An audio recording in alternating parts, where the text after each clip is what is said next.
Itu cuma balasan di dunia, Pak. Belum lagi di akhirat. Belum lagi ketika meninggal. Kalau dia belum maafkan dosa-dosa Anda, menzolimi, maka Anda tidak akan pernah dimaafkan oleh Allah. Akhir dari hidup saya sangat mengenaskan.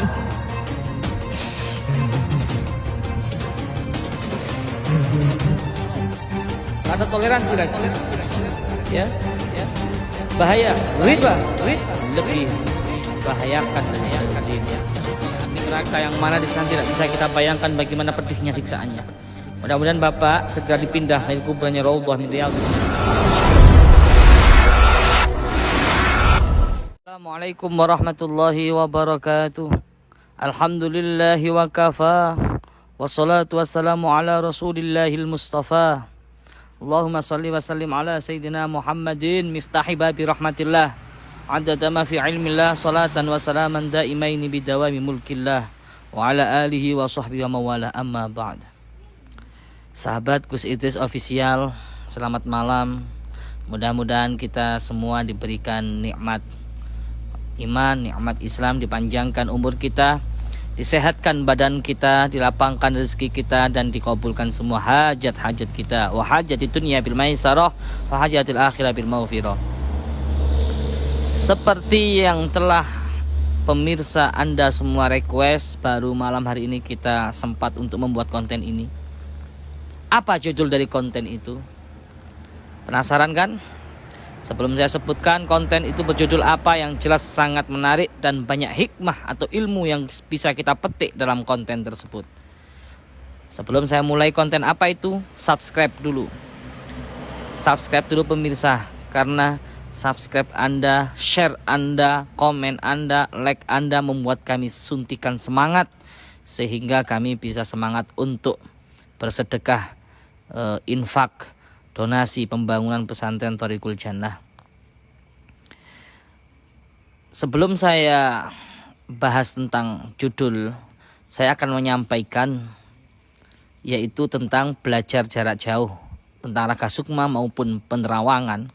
Ya, mohon maaf yang sebesar-besarnya. Yang di video kemarin saya sampaikan bisa kita belajar online. Memang bisa tapi susah ya, makin susah kalau bisa datang aja ke pesantren. Di samping itu saya nggak ada waktu, kita belum sempat ada waktu, bahkan istirahat saja saya kurang ya, sampai kurang enak badan, jatuh sakit.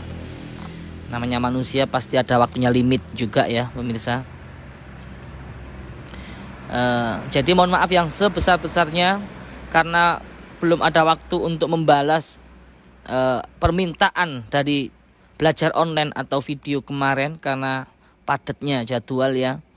Belum lagi jadwal dakwah, belum lagi syuting seperti ini, belum lagi tamu, pasien yang berobat dan lain-lain.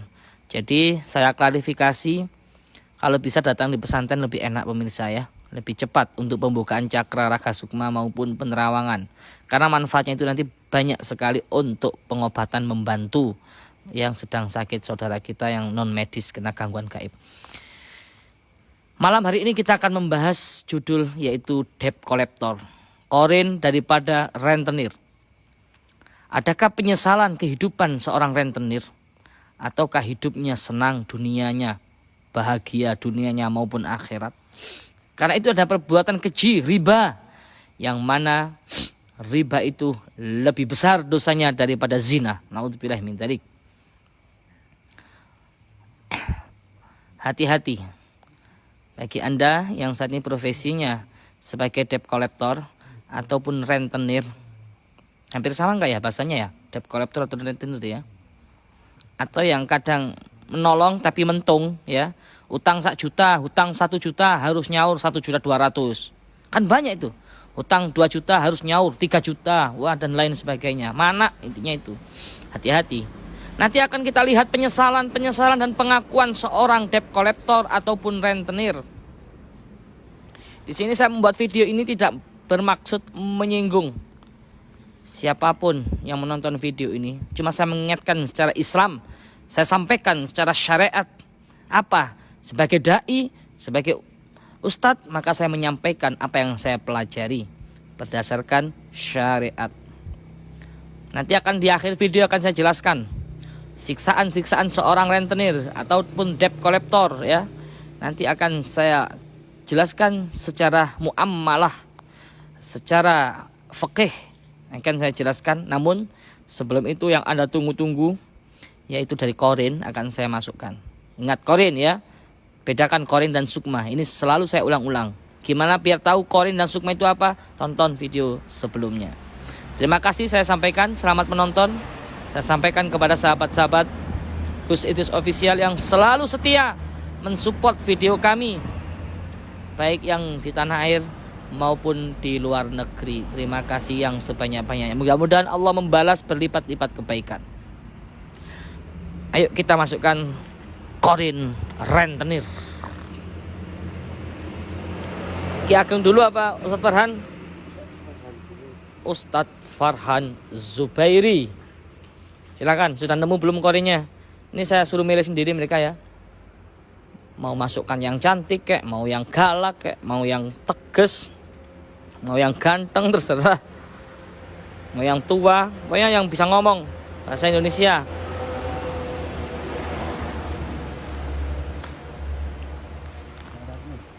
Sudah. Cowok cewek? Oh cowok. Tumben gak mikir pilih cewek. Biasanya Ustadz Fahmi seneng pilih cewek ini. Silakan Ustadz. Masukkan sendiri.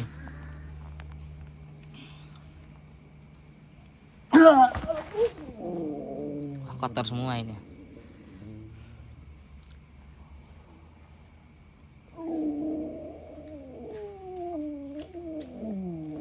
Bismillah.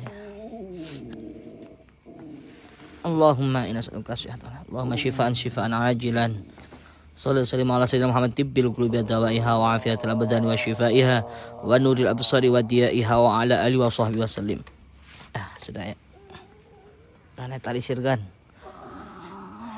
Korin. Anda ini gimana? Selamat malam. Assalamualaikum. Muslim enggak? Muslim. Assalamualaikum. Waalaikumsalam. Benarkah Anda korinnya seseorang yang berbuat zalim, yaitu rentenir? Betul. Yang mau saya tanyakan pertama, adakah penyesalan dalam diri Anda? Ataukah Anda senang di akhir hayat?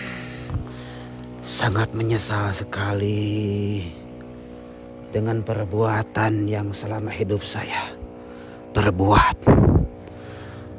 Karena di perut saya hanya riba yang saya makan. Apakah baru tahu kalau itu riba? Setelah saya meninggal, baru tahu karena pembalasannya sangatlah pedih. Oh begitu. Sebelum Anda menceritakan sebab musababnya penyesalan Anda, saya pengen tahu dulu apa yang Anda perbuat selama masih hidup, selama masih di dunia ini. Korin loh ya, bukan ruh. Jangan salah paham. Anda harus ngerti dulu antara korin, ruh dan sukma.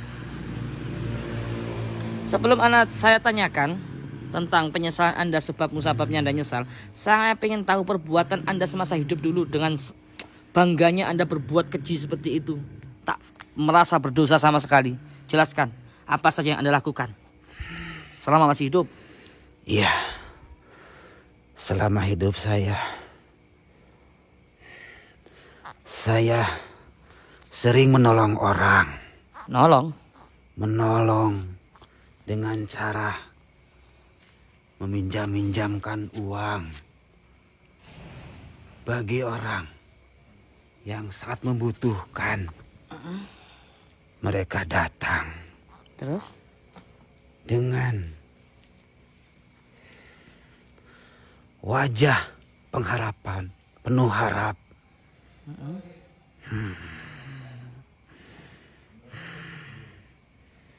Tapi kebanyakan mereka terpaksa dengan dorongan kebutuhan yang mendesak. Oh begitu. Lantas saya tolong Tapi dengan cara ada perjanjian, Apa itu? yaitu dengan pengembalian dari uang itu harus ditambah, Oh, harus dilebihin gitu. mana itu? Iya. Kalau misalkan nggak bisa nyaur, semakin bunganya makin bertambah. Ya, ibaratnya manaknya makin akeh itu terus gimana? Manaknya makin banyak itu terus gimana? Misalkan ada nasabah katakanlah gitu ya. Gimana? Anda Itu. apakan? Itu udah risiko mereka. Semakin lama terlambat, maka semakin besar yang mereka harus bayar. Oh begitu. Dan apabila mereka tidak bisa bayar pada waktunya, apa saja barang yang laku dijual, saya ambil. Bawa preman gitu Anda kayak di film-film gitu. Iya. Saya sewa orang-orang yang beringas, orang-orang yang berani untuk mengambil barang mereka. Seperti itu. Telat sebulan sampai berapa? Misalkan saya pinjam 1 juta gitu. Kalau seandainya telah 1 bulan, maka harus denda. Sampai harus bayar 1.500.000. Lebih kejam daripada bank ya ternyata ya Anda ya. Cuman itu ilegal apa? Ilegal Anda ya? Pribadi gitu ya. Bukan atas nama lembaga gitu ya. Iya, ini pribadi. Dan ini rencana saya sebelumnya untuk supaya saya menjadi orang yang kaya dengan menghasilkan uang lebih banyak. Mohon maaf saya agak berdiri ya pemirsa, capek. Kalau tempat duduknya. Ya terus Anda nyesel? Tapi terus terang saja, selama saya melakukan perbuatan itu, tidak ada Apa itu? kebahagiaan. Harta yang saya peroleh dari hasil rentenir hanya membuat hati saya tidak tenteram. Saya selalu dikejar-kejar dengan perasaan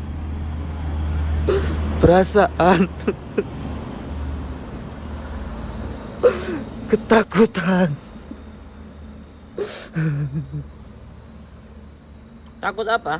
Takut apa? Anda takut apa? Bukannya Anda ganas.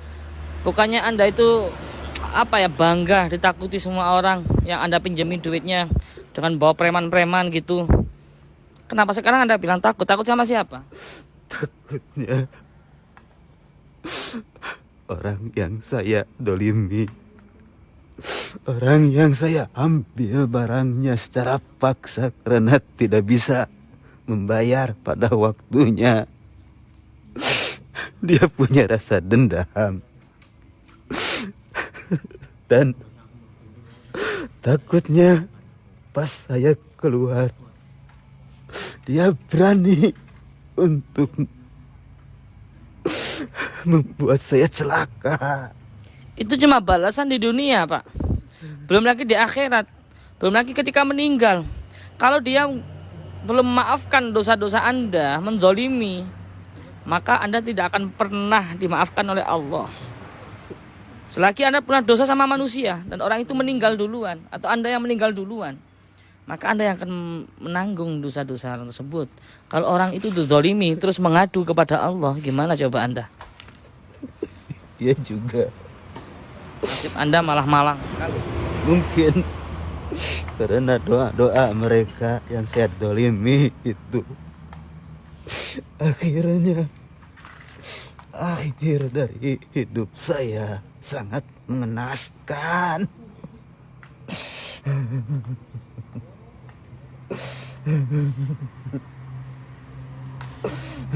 Saya terjangkit penyakit. Saya mau tanya sama Anda, terus Anda meninggal, melihat jenazah Anda dan ruh Anda, itu bagaimana nasibnya? Pasti ruh Anda ditolak dari langit kan? Terus jenazah Anda pasti tolak bumi. Mungkin ya, saya mau tanya itu. Betul. Itu sangat betul sekali karena saya udah mengalami dengan kematian yang sangat hina. Contoh, gambarkan. Apa? Seperti apa kematian Anda? Bau busuk dari jasad saya. Jenazah saya bau busuk. Semua yang melayat jenazah saya semuanya tidak kuat mencium bau busuk, bau bangkai dari tubuh saya. Bahkan yang membuat jijik, semua pelayat dari mulut saya keluar kotoran.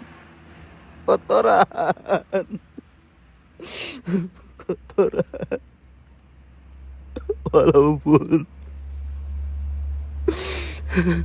yang memandikan mayat saya sudah membersihkan perut saya dari kotoran itu, tapi tetap saja kotoran itu keluar dari mulut saya.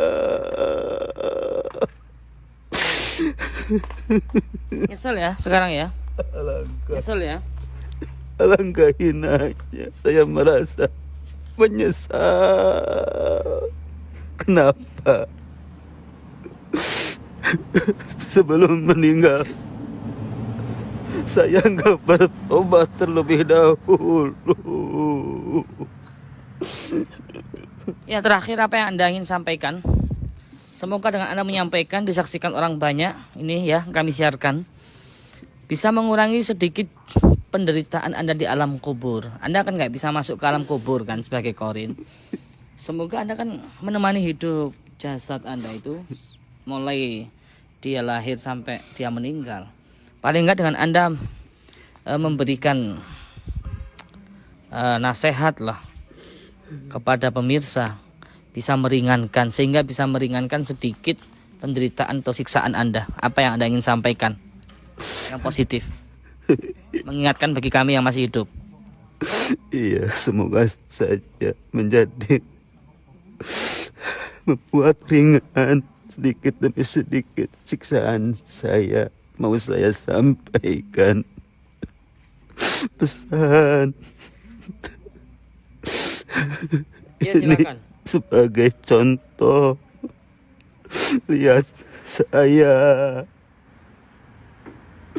yang mati dalam keadaan su'ul khotimah. Bumi gak mau menerimanya jasadku. Langit pun menolaknya. Amal-amalanku gak diterima, malah dilempar ke mukaku. Ya, Anda makan dengan makanan yang haram masuk ke daging Anda, ke perut Anda. Ya, sudah pemirsa ya, sudah jelas ya. Kita akan masukkan satu lagi korin seorang rentenir atau debt collector kepada Ki Ageng.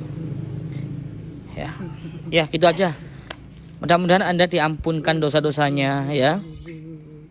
Mudah-mudahan Anda diringankan siksaannya, dijadikan kuburannya raudhah min riyadil jannah. Al-Fatihah. Pelajaran buat kita pemirsa yang saat ini Anda bekerja, walaupun itu darurat ya, walaupun itu sudah paksaanku, saya nggak ada profesi lagi, tapi ingatlah secara syariat riba haram, tetap haram. Nggak ada toleransi lagi. Ya. Bahaya riba lebih membahayakan daripada zina. Jangan sekali-kali kita berbuat riba. Apalagi sampai kayak gitu kasusnya ya. A'udzubillahi min dzalik. Ya udah, terima kasih Pak. Cukup sudah, kita akan masukkan satu lagi ke dalam raga Ki Ageng Prayitno. Ayo Ki, silakan ditarik Ki.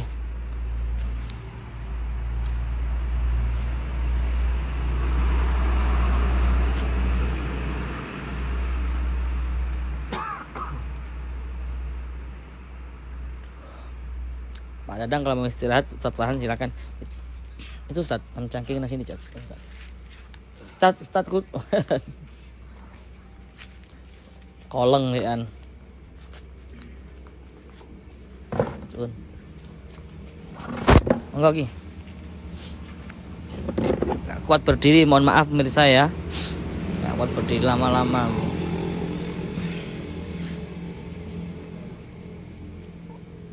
Pegel.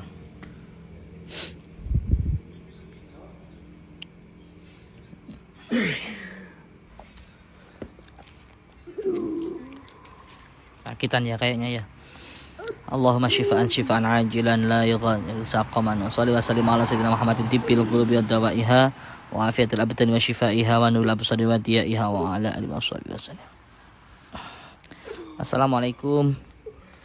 Selamat malam. Kenapa tangannya, Pak? Sakit. Kenapa? Oh, kesakitan. Anda memperagakan akhir hayat Anda. Seorang korin itu memperagakan seperti akhir hayat. Makanya ada yang tanya, Gus, katanya korin nggak bisa masuk ke siksaan kubur, nggak tahu siksaan kubur. Tapi kenapa dia seperti kesakitan, seperti disiksa di alam kubur? Ya karena korin itu menjelmahnya, yang kita masukkan itu menjelma sebagai akhir-akhir hayatnya. Paham ya pemirsa? Kalau akhir hayat tabrakan ya dia seperti orang tabrakan. Karena qadiron ala tasyakon itu korin itu, jin korin itu ya. Paham ya pemirsa ya? Kalau dia matinya dalam keadaan zikir, lah korin tersebut juga ketika kita masukkan dalam keadaan zikir gitu. Kenapa tangannya, Pak? Patah. Patah. Kenapa? Kecelakaan. Apakah Anda benar seorang rentenir atau debt collector atau apa? Debt collector. Bisa Anda ceritakan apakah Anda menyesal mati dalam keadaan seperti itu? Sangat menyesal. Kenapa Anda menyesal? Memang apa yang Anda rasakan? Apa yang buat Anda menyesal, Pak? Bisa bahasa Indonesia kan ya? Apa yang membuat Anda menyesal? Semasa hidupku, gak pernah punya belas kasihan sama orang. Oh, Anda tega. Gak pernah belas kasihan sama orang. Karena saya menjalankan tugas. Anda menjalankan tugas dari atasan gitu. Berarti ada yang memerintahkan Anda. Berarti ada yang memerintahkan pemirsa. Anda tahu nggak kalau itu perbuatan dilarang oleh agama? Saat itu gak mikir sampai ke situ. Yang penting saya melaksanakan tugas sebaik-baiknya. Gak tahu akhirnya. Anda nggak ngerti kalau itu diharamkan. Apakah Anda ngerti dari ustadz atau kiai atau guru, tapi Anda terjang aja atau gimana? Pastinya ngerti kan kalau itu nggak boleh. Ngerti, tapi atasan kan nyuruhnya nggak begitu. Harus ada target jatuh demonya sekarang ya sekarang. Gak boleh ditunda. Akhirnya kan saya bentak-bentak. Bahkan saya pukul sekalian. Sampai Anda pukul? Ya, sama sekejam helm. itu? Sama helm. Sama helm? Ya. Astagfirullah. Berapa kali Anda lakukan kekejaman, kekerasan seperti itu, Pak? 9 kali. 9 kali? Anda nggak merasa belas kasihan sama sekali sama makhluk, sama hambanya. sama-sama manusia gitu Pak? Enggak. Target saya banyak waktu itu. Target banyak. Ya, sehari kan target itu minimal 76. Kalau nggak dapat itu nggak dapat bonus. Oh, ada bonus. Anda tahu bonus itu haram. Gaji Anda juga haram. Anda kasihkan anak, Anda kasihkan istri, Anda kasihkan keluarga.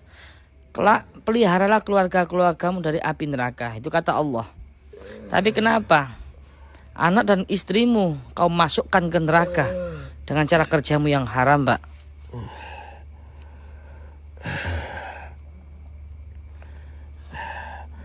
Padahal Kepepet gitu. Nggak ada kepepet, Pak. Jangan kerja itu kalau bisa. Sangat dimurkai oleh Allah. itu.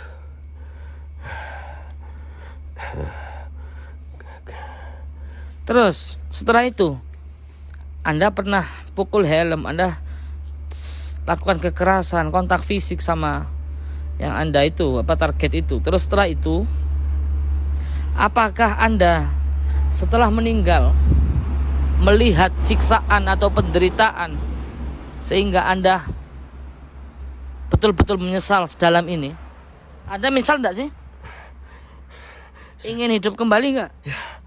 Ingin tobat, nggak bisa. Seperti apa nasib Anda saat ini setelah Anda meninggal? Apa ketika Anda sakarot, ketika Anda meninggal, Pak? Apa yang Anda lihat, baik jasad ataupun roh Anda? Waktu kecelakaan 5 hari nggak sadarkan diri. Terus? Itu langsung saya nggak tahu. Tahu-tahu saya begini ini. Anda kecelakaan, betul? Ya, Apakah ruh Anda diterima langit dan jasad Anda diterima bumi? diterima enggaknya saya nggak tahu. Yang saya tahu di kuburan saya penuh dengan air. Pertanda apa kok kuburannya penuh dengan air, Pak? Bisa dijelaskan enggak? Tahu enggak? Airnya keruh sekali. Kenapa? Keruh sekali airnya. Nggak bisa ditempati. Hah? Basah semua. Rasa semua. Nggak bisa dikubur. Sampai berapa jam atau sampai sekarang? Sampai sekarang. Sampai sekarang jasad Anda bergelinang di air gitu. Allah. Tanah nggak mau menerima pemirsa, tobatlah. Cari pekerjaan yang halal. Ya, carilah pekerjaan yang halal. Jika kalau Anda sungguh-sungguh menjadah wajadah, Allah akan bukakan pintu-pintu kemudahan, pintu-pintu jalan pemirsa. Kalau ada yang halal, kenapa cari yang haram sih? Kasihan anak istrimu. Iya, Pak. Kasihan Anda. Waktu itu kan menjalankan tugas saya. Iya. Protes. Walaupun menjalankan tugas, kenapa Anda nggak pilih pekerjaan yang lain toh? Mendingan jadi buruh macul, mendingan jadi cangkul ataupun kuli bangunan daripada Anda enak pakai berdasi, tapi pekerjaan Anda ini diharamkan oleh Allah. Saya bentak-bentak. Ketemu jalan pukul jalan. Ketemu di rumahnya pukul di rumahnya. Ya sudahlah, Pak. Ya sudah terlanjur Anda.